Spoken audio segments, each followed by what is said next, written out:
गया तो बाबा ने मम्मा को भेजा और 2-3 कन्याओं के साथ। तो मम्मा वहाँ गई, जज के सामने उपस्थित हुई। तो जज ने कहा कि भगवान को हाजिर नाजिर जानकर सच बोलो। तो मम्मा ने कहा, जज साहब आप न्याय की कुर्सी पर बैठकर आप मुझसे झूठ बुलवाते हो। भगवान हाजिर नाजिर है, हाजिर का मतलब उपस्थित है, नाजिर का मतलब नजरों के सामने है। तो आप ही बताइए भगवान कैसा दिखता है। अब तो जज साहब चुप, सारे जो कोर्ट में वकील थे वो भी चुप और जो विरोधी थे वो भी हैरान रह गए।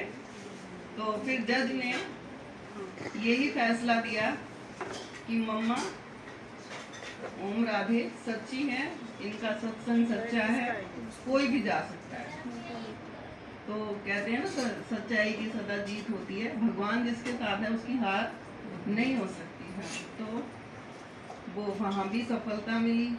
उसके बाद मम्मा कानपुर में जब सेवा पर थी तो उनको विकट बीमारी ने घेर लिया। तो बाबा के कहने पर उनको बॉम्बे हॉस्पिटल मतलब बॉम्बे ले गए और रमेश भाई को जिम्मेदारी दी उन्होंने बाबा ने कि मम्मा को हॉस्पिटल लेके जाएं, दिखाएं। तो वहाँ पर जो जांच वगैरह हुई उसमें जो भी बीमारी आई तो मतलब डॉक्टर्स ने रमेश भाई को कहा कि आपकी मम्मा कुल 3 महीने की मेहमान है। तो उन्होंने फिर मतलब वतन में संदेशी बहन एक थी, उनसे वतन में कहा कि जाके आप ये बताओ बाबा को। और फिर शिव बाबा से डायरेक्ट बात हुई उनकी। तो शिव बाबा ने कहा कि आप एक लेटर जो है ब्रह्मा बाबा को लिखो, क्योंकि ब्रह्मा बाबा तो इधर रहते थे है ना, वन की तरफ, और वो उधर रहते थे, बॉम्बे गए हुए थे। तो एक लेटर ब्रह्मा बाबा को लिखो और एक मम्मा को लिखो, एक मम्मा को लिखो। तो क्योंकि मम्मा को तो पता नहीं था ना अपनी बीमारी का। तो जब उनको लेटर एक तो ब्रह्मा बाबा को गया, मम्मा को जब लेटर लिख के दिया उसमें बीमारी का उन्हें पता चला तो वो बिल्कुल कुछ नहीं उनको लगा, बस ये बोली कि ड्रामा की भावी है, भी जो होना है वो तो होना है। इतनी मतलब उनमें धीरता थी। और फिर ब्रह्मा बाबा के पास जब आती तो ब्रह्मा बाबा ने फिर उन्हें कहा कि उनको लेकर मधुबन आ जाओ। फिर मधुबन में गए तो 24 जून 1965 में दोपहर के दिन मम्मा ने अपना चोला चेंज किया। और उससे पहले भी उन्होंने अपने अंतिम श्वास सेवा में लगाए। अंगूरों की टोली, वहाँ पे जितने भी बच्चे थे सबको लेटे लेटे थी, क्योंकि वो पेन में थी। जैसे भी उनसे बना उन्होंने तब की सेवा की। और टोली देने के 10 मिनट बाद ही उन्होंने शरीर छोड़ दिया। बाबा पास में बैठे हुए थे, उन्हें यकीन नहीं होना था कि मम्मा चली जाएगी।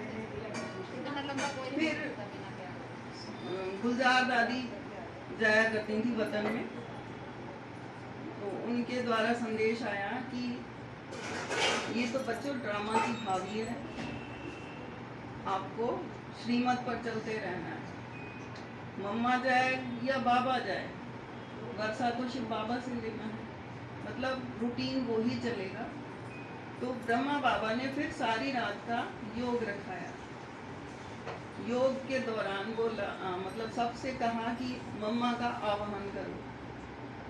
तो आवाहन करने पर वो वतन से आई, 2 बार प्रविष्ट हुई शरीर में, लेकिन रुकी नहीं। वो ये शरीर से नाता टूट चुका था। तो फिर वतन से संदेश आया कि मम्मा तो वतन में जा चुकी हैं, इसलिए इनके पार्थिव शरीर को दिन में 2 बजे विदाई दे देना।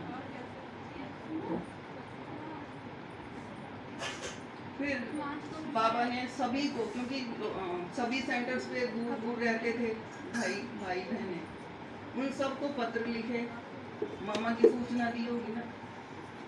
और यहाँ पर 2 दिन का योग रखाया।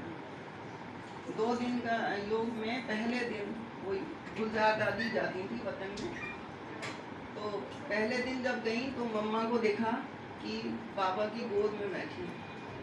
दादी ने चलने के लिए कहा कि साथ चलो हमारे, तो कहती हैं कि नहीं देखो तुम तो रोज आती हो यहाँ वतन में, मैं तो आज ही आई हूँ और मेरा याद प्यार देना बच्चों को, और मैं थक गई हूँ अब नहीं। दूसरा दिन गई जब दादी वतन में, तो देखा कि वो राज सिंहासन पर, मतलब बहुत अच्छी गद्दी पर विराजमान थी। तब बाबा ने उनसे कहा कि सेवा पे भेजें, कहते नहीं अब नहीं। तो जैसे मम्मा ने अपने अंतिम सांसों तक बाबा की सेवा, मतलब यज्ञ की सेवा की, इतने प्यार से चलाया, अपने को पूरा समर्पित रखा और सबकी बहुत प्यार से पालना की। उनके प्यार की वजह से ही उनको छोटे बड़े सभी मम्मा कहते थे, और इतनी केयरिंग थी, किसी को कुछ नहीं कहना।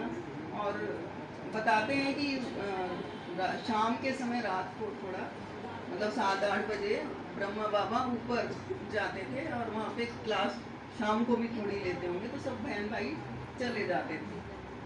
तो देखा मम्मा नहीं गई, नहीं तो उस टाइम जो दादियाँ वगैरह नहीं, वो कहती थी कि भाई मम्मा चलो ऊपर, आप भी चलो ना, क्योंकि जैसे ही बाबा ऊपर जाते थे तो सभी चले जाते थे कि भाई क्लास होगी तो हमें जाना चाहिए, लेकिन मम्मा नहीं गई।